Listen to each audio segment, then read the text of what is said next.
So, ayan guys, for today's video, i-open lang natin ang ating Google Chrome browser or browser sa ating phone. And dito guys, pagka-open sa search bar, isa-search lang natin is Google Gemini.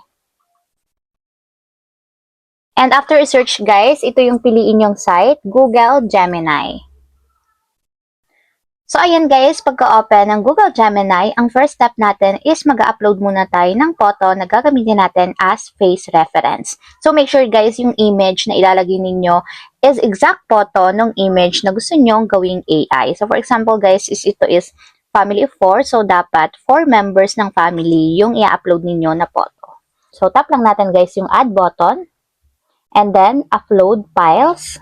So, pili na kayo guys sa inyong gallery ng i-upload ninyong photo. So, for example is, ito na lang photo.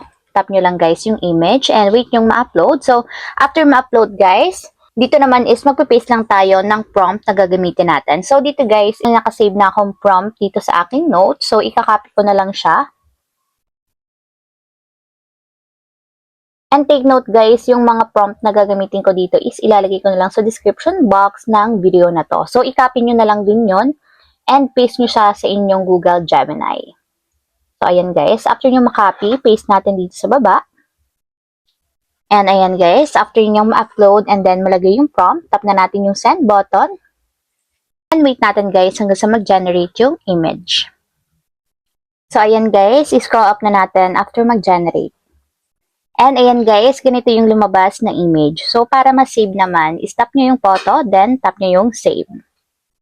And automatic yan guys, masasave na siya sa ating mobile phone. So, ayun lang guys, ganun lang kasimple.